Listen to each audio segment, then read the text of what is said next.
हनुमान जी उत्साह की सीमा है। वह वायु के वेग से कार्य करते हैं। भगवान श्री राम को कहने भर की देर है। हनुमान जी किसी भी कार्य को क्षणों में पूर्ण कर सकते हैं। अपने स्वामी की आज्ञा का पालन करने के लिए वह आठों याम निरत है। आज इस भक्त का अनुभव आपके दिल को छू जाएगा और आपको प्रभु के निकट ले जाएगा। इस भक्त ने अपने अनुभव में ऐसी ऐसी बातें बताई हैं जिससे ज्यादातर लोग जूझ रहे हैं। आखिर ऐसा कौन सा संकट आया था इस भक्त पर और कैसे हनुमान जी ने उनकी सहायता की, आइए जानते हैं। तो ध्यान से इस वीडियो को देखिए और समझिए। आज 6 साल पूरे हुए हर रोज हनुमान चालीसा पढ़ते हुए और हर मंगलवार शनिवार सुंदरकांड पढ़ते हुए। इन 6 साल में जो हृदय परिवर्तन हुआ है और हर रोज जो अनुभूति होती है उसको शब्दों में बयां करना मुश्किल है। मैं तो खाक थी, मुझे मेरे वीर हनुमाना ने सबकी नजरों में खास बना दिया। बात 2017 की है। मैं वो लड़की थी जिसको बाहर निकलने में भी चक्कर आ जाते थे। बाहर निकलते ही घबराहट होती थी। मुझे घर में रहना ही अच्छा लगता, कहीं जाने का मन नहीं करता था। जब भी बाहर जाना होता तो मैं पहले ही घबरा जाती थी। ऐसा लगता जैसे मुझ में आत्मविश्वास ही नहीं है। रात में सोती तो मुझे अचानक ही घबराहट होकर आंख खुल जाती और मैं पसीना पसीना हो जाती। एक अनजाना सा डर लगा रहता। एक रात 12 बजे गली में कुत्ते रोने लगे। मेरी आंख खुली तो मुझे बहुत घबराहट होने लगी। बेचैनी अचानक से बढ़ गई। घर पर सब लोग सो रहे थे। मेरी आवाज नहीं निकल रही थी। लग रहा था जैसे कि वो मेरी अंतिम रात है। धड़कनें जैसे रुकने वाली थी। लग रहा था कि अगर मैंने आंखें बंद कर ली तो फिर नहीं खुलेगी। मैंने जैसे तैसे उठकर पानी पिया। ऐसी घबराहट मुझे पहले कभी नहीं हुई थी। अगले दिन मैंने अखबार उठाया तो मेरी नजर दैनिक राशि फल पर पड़ी, जिसमें मेरी राशि में लिखा था कि शनि की 7.5 के कारण नकारात्मक विचार आएंगे। अचानक से मन में सुंदरकांड और हनुमान चालीसा पढ़ने का ख्याल आया। 23 जुलाई 2017 जब मैंने पहली बार सुंदरकांड पढ़ा, वो दौर ऐसा था कि मन में कोई खुशी नहीं थी। ऐसा लग रहा था कि मैं बस जी रही हूँ। जिंदगी में जैसे कोई सुकून ही नहीं था। कोई भी चीज मुझे कोई भी खुशी नहीं दे रही थी। घर जैसे नकारात्मक चीजों से भर गया था। हमारे ऊपर अचानक से बहुत कर्जा हो गया। कर्जदार हमारे घर सुबह शाम आने लगे। न हम चैन से खा सकते और ना ही सो सकते। रात को 12 बजे तक हमारे घर कर्ज वाले आते और सुबह 6 बजे ही हमारा दरवाजा खड़खड़ाते। हमारे घर सारा दिन लोगों का आना जाना लगा रहता। कोई घर में ही बैठ जाते कि हम पैसे लेकर जाएंगे और हम उनके सामने हाथ जोड़ते। घर में एक एक सांस लेना मुश्किल हो गया। हम डर के साए में जीने लगे। मैं दुखी मन से सुंदरकांड पढ़ती। मेरा मन करता कि मैं सब उठाकर फेंक दूं। ऐसा लगता जैसे कोई नकारात्मक शक्ति मुझे पढ़ने से रोक रही है, पर मैंने पढ़ना नहीं छोड़ा।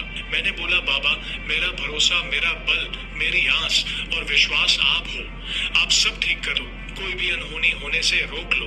हमारी रक्षा करो प्रभु। धीरे धीरे 2018 आ गया। मुझे 1 साल हो गया सुंदरकांड पढ़ते हुए, पर हमारे घर का माहौल आज भी वही था, बल्कि उससे भी बुरा वक्त आ गया। अब कर्जे वालों ने हम पर और दबाव डालना शुरू कर दिया। मेरा भाई डिप्रेशन वाली स्थिति में आ गया।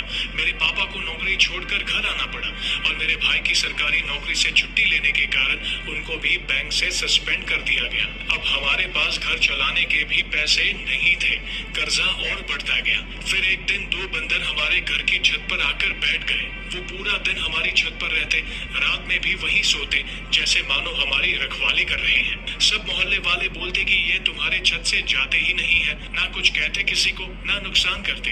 अप्रैल 2019 में हमने कर्ज वालों से परेशान होकर वो घर छोड़ दिया और हमारा घर बिक गया, गाड़ी बिक गई, सब कुछ ब्याज में चला गया। हम दूसरे शहर में जाकर किराए पर रहने लगे। ये संकट जो हम पर आया बहुत भारी था। एक एक सांस अटकी हुई थी। जिसने भी सुना देखा सबने यही बोला कि तुम बच कैसे गए। सिर्फ जान ही बची थी, बाकी तो कुछ नहीं बचा था। पर बचाने वाला तो ऊपर बैठा था। जो वानर रूप में थे वो कोई और नहीं बल्कि मेरे वीर हनुमाना के दूत थे, जो हर संकट में साथ खड़े थे। ना उनको पहले कभी देखा किसी ने और हमारा घर छोड़ते ही वो भी पता नहीं कहाँ चले गए। जब भी सोचती हूँ मेरे वीर हनुमाना की उस कृपा को तो आंखें भर आती हैं। सिर्फ सुना था कि जब भी सच्चे दिल से बुलाओ हनुमान जी को तो वो जरूर आते हैं, पर देखा पहली बार था कैसे बाबा ने उस मृत्यु से भी भारी कष्ट को दूर कर दिया। भले ही हम किराए पर आ गए, पर हमने सुख से खाना तो खाया, चैन से सो तो रहे थे। मेरा विश्वास बढ़ता गया और बाबा हर संकट हरते रहे। सब कुछ चला गया, पर मैंने सुंदरकांड पढ़ना नहीं छोड़ा। मैंने बाबा के चरणों में बैठना नहीं छोड़ा। जब भी कोई बुरा सपना आता तो मेरे मुंह से सिर्फ एक ही आवाज निकलती, वीर हनुमाना, वीर हनुमाना, और हनुमान जी मुझे बचाने आ जाते। ये सिलसिला आज तक जारी है। जब भी कोई संकट आता है, मेरे वीर हनुमाना सामने आकर खड़े हो जाते हैं। मैंने कभी बाबा से धन दौलत नहीं मांगी, मैंने कभी बाबा से गाड़ी नहीं मांगी। मैं सिर्फ इतना मांगती हूँ कि बाबा मेरी आवाज आप तक पहुँचती रहे। मेरे पापा को अच्छी नौकरी मिल गई, हमारे मुंह तक निवाला आने लगा, हम चैन से रोटी खाने लगे। धीरे धीरे हम लोगों को ब्याज देने लगे, जिससे कि वो रुक गए और हम तक नहीं पहुंचे। पता नहीं कैसे मेरे वीर हनुमाना ने लोगों को हम तक पहुंचने नहीं दिया। दिन प्रतिदिन मेरा विश्वास बढ़ता गया। मैं बड़े भाई के रूप में हनुमान जी की पूजा करने लगी। मैं सारे काम करती, हर मंगलवार शनिवार सुबह मंदिर जाती, सुंदरकांड पढ़ती। हर साल 11 दिन लगातार सुंदरकांड पढ़ती, हर रोज हनुमान चालीसा पढ़ती। बाबा मुझे सपने में दिखते, बात करते, अंदर से एक सुकून आने लगा, एक शांति, जैसे सब ठीक हो गया हो। हमारा खोया हुआ सब वापस आने लगा। 2022 में बहन की शादी का समय आ गया। हमारे पास सिर्फ 60,000 रुपए थे और शादी का खर्चा 9 से 10 लाख। हमने बहुत लोगों से मदद मांगी, पर किसी ने 1 रुपया भी नहीं दिया कि पहले तो वापस नहीं दिए, आगे कैसे दे दे। शादी में सिर्फ 5 दिन बचे थे, कहीं से कुछ भी हाथ नहीं लगा। मैं हर रोज बाबा से अरदास करती कि वीर हनुमाना, मेरा सब कुछ आप हो, ये इज्जत भी आपकी है। लोगों को ये मत कहने देना कि तेरे बाबा ने कुछ नहीं किया। कहते हैं कि भगवान के सामने रोने से किसी के आगे रोने की जरूरत नहीं होती। मुझे सपने में सालासर बालाजी हमारे घर में आते हुए दिखाई दिए और हमारे पूजा घर की तरफ गए। अगले दिन हम फिर से शादी के जुगाड़ में लग गए। अगले दिन होटल वाले का फोन आया, जो कि पापा के पुराने मित्र थे और होटल में मैनेजर थे। उन्होंने बोला कि जितने पैसे तुम्हारे पास हो तुम दे देना, बाकी के शादी के बाद दे देना। कपड़े वाले ने बोला कि जितना कपड़ा लेना है ले जाओ, पैसे थोड़े थोड़े करके दे देना। सुनार ने बोला कि ले जाओ सामान, हर महीने पैसे दे देना। कौन करता है ऐसे? कौन खुद से होटल का पैसा भरता है? कौन कपड़ा देता है? इतना उधार। हम तो शहर में पराए थे, वो लोग तो हमें 1-2 महीने से ही जानते थे। बहन की अच्छे से शादी हो गई, हमारे पास तो कुछ भी नहीं था।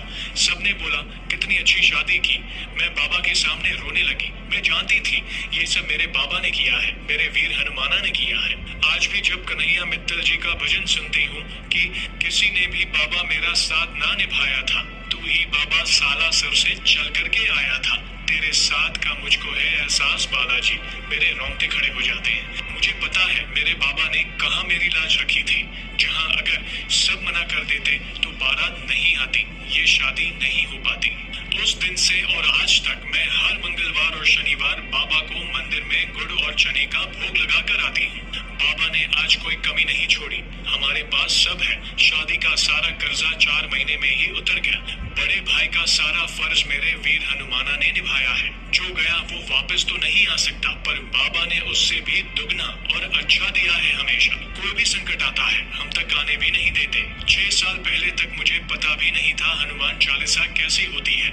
आज खुद की तरफ देखती हूँ तो सोचती हूँ कि बाबा ने मेरा पूरा जीवन बदल दिया, मुझे अभाग्यशाली से भाग्यशाली बना दिया। मैं एक ऐसी लड़की थी जो कहीं भी जाने में घबराती थी, और आज लोग मुझे देखकर बोलते हैं कि तुम्हें लड़का होना चाहिए था, तुम लड़कों की तरह सब काम करती हो। मैं बाहर के मार्केट के घर के सब काम करती हूँ। इतना मान सम्मान और इज्जत मुझे लोगों से मिलती है जो मैंने कभी सोचा नहीं था। कहते हैं कि हनुमान चालीसा पढ़ने से आपका हृदय परिवर्तन होता है। ये सच बात है। मैं सबकी मदद करती हूँ, मैं दान सहयोग में सबसे आगे रहती हूँ। मैं हमेशा बाबा से प्रार्थना करती हूँ कि बाबा मुझे इस काबिल बनाओ कि मैं निस्वार्थ भावना से सबकी मदद कर सकूं। मैं जब भी किसी को दुखी देखती हूँ तो सबको बताती हूँ कि वो हनुमान चालीसा पढ़े, खुद को बाबा को समर्पित करे और फिर देखे अपने जीवन में बदलाव। बाबा जिंदगी में रंग भर देते हैं। मेरे पास तो सिर्फ बाबा की एक छोटी सी मूर्ति है। बाबा ने मुझे सपने में बताया कि इसको सिर्फ मूर्ति मत समझना।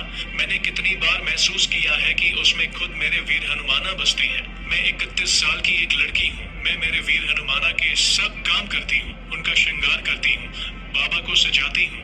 हनुमान जी को बड़े भाई के रूप में और पिता के रूप में मानकर हर लड़की उनकी सेवा कर सकती है। बाबा को कोई भी प्रसन्न कर सकता है। बस जरूरत होती है एक सच्चे हृदय से बाबा की सेवा करने की। जरूरत होती है खुद को बाबा को समर्पित करने की। पहले मैं सुंदरकांड पढ़ती थी कि बाबा सारे संकट दूर कर दो, पर अब मैं सुंदरकांड पढ़ती हूँ कि ये जिंदगी, ये नया जीवन बाबा ने दिया है। जब तक इस तन में सांस है, हर सांस बाबा के नाम है। मेरे घर में बॉलीवुड के भजन नहीं चलते, सिर्फ बाबा के भजन सुबह शाम चलते हैं। हर पल मैं बाबा के भजन गुनगुनाती हूँ। एक दिन सुंदरकांड पढ़ते हुए मेरी बहन मुझसे कुछ पूछने लगी तो मैं उससे बात करने लगी। उसी रात मुझे बाबा सपने में बोले कि तुम दोनों बात कर रही थी ना, वो दिन है और आज का दिन। मैं कभी नहीं बोलती बीच में किसी से भी। जब कोई भूल हो जाती है बाबा खुद ही बता देते हैं। मेरे वीर हनुमाना ने हर पल मेरा साथ निभाया है। इन 6 साल में बाबा ने बहुत चमत्कार किए हैं। मैं 6 साल का सब लिख तो नहीं पाऊंगी, पर इतना जरूर कहूंगी कि वक्त चाहे कभी भी कितना भी बुरा हो, खुद को अध्यात्म के रास्ते मोड़ लेना चाहिए। और यकीन मानिए, जब हम ईश्वर का दामन थाम लेते हैं, ईश्वर के आगे झुक जाते हैं, तो वो हमें किसी और के आगे झुकने नहीं देते। आज मेरे पास सब कुछ है। मेरे पास मेरे वीर हनुमाना है। जैसे जैसे साल बीतते गए मैं निखरती गई। पहले सिर्फ मंगलवार शनिवार प्याज नहीं खाती थी और अब 4 साल हो गए प्याज को छुआ भी नहीं। कैसे मैं इतनी सात्विक बन गई नहीं पता। जब हम भक्ति में होते हैं तो हमारे प्रति लोगों की राय बदल जाती है। ये बात बिल्कुल सच है। इन 6 साल में मेरा पूरा जीवन बदल गया। आज सोचती हूँ तो लगता है कि जीवन में सब कुछ अच्छे के लिए होता है। अगर बुरा वक्त ना आया होता तो मुझे मेरे वीर हनुमाना कभी नहीं मिलते। बाकी का ये जीवन सिर्फ उनके लिए है।